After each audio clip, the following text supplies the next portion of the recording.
Hey guys, welcome back to Confessions of a Doctorholic. If you're new here, my name is Hafsa. I'm a general surgery resident in the US, and this podcast is basically my real life journal of what happens behind the scenes inside the hospital. And today's episode is one of those stories that just stays with you. Not because it was dramatic or chaotic, just because it was quiet. So this happened during one of my ICU rotations, and it was one of those shifts where you could already feel the tone of the day. We had multiple sick patients, families were around.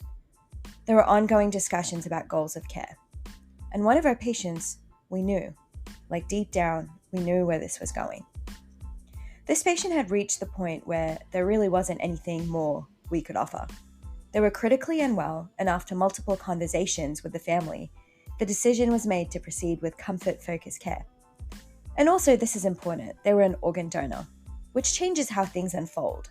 Because now there's this balance between honoring the patient's wishes and also coordinating everything in a very structured way.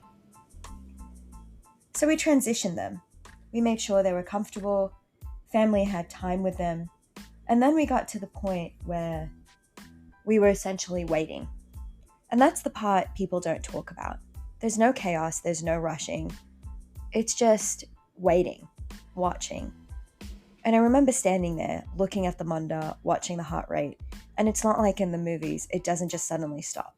It slows gradually, beat by beat.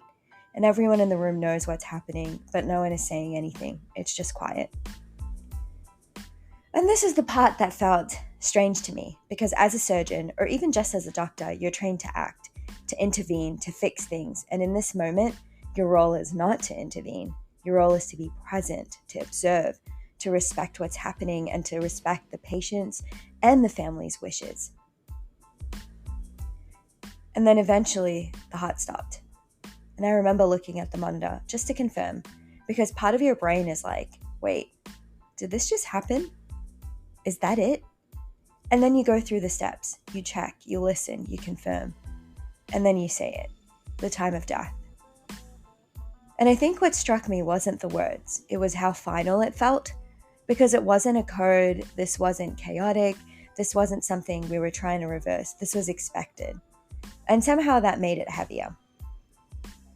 And then you look at the family, and that's when it really hits, because for them, this isn't clinical. Even when you get patients' families who have a medical background, that part of their brain turns off.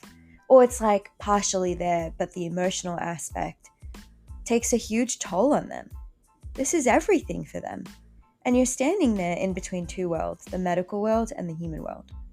And I remember thinking something very clearly in that moment. This feels wrong. Not in a bad way, but in the sense that my role is to preserve life. And here I am with this dilemma, watching it end and not being able to do anything about it. But I've thought about it since, and I think the role isn't always to fix. Sometimes the role is to make sure that things end with dignity, with respect, without unnecessary suffering, and that matters too, even if it feels uncomfortable. So, my confession. Watching a heart stop in real time is nothing like what you imagine. It's quieter, slower, and somehow heavier. And it's okay. Sometimes our role is to preserve dignity. I actually want to ask you guys something a little different for today's episode. If you're in medicine, what moment made you realize that medicine isn't always about saving people, but sometimes about letting go? And if you're not in medicine, what's a moment in your life that made everything feel very real, very quickly? Alrighty guys, thanks for listening. I'll see you guys next episode. Have a good one.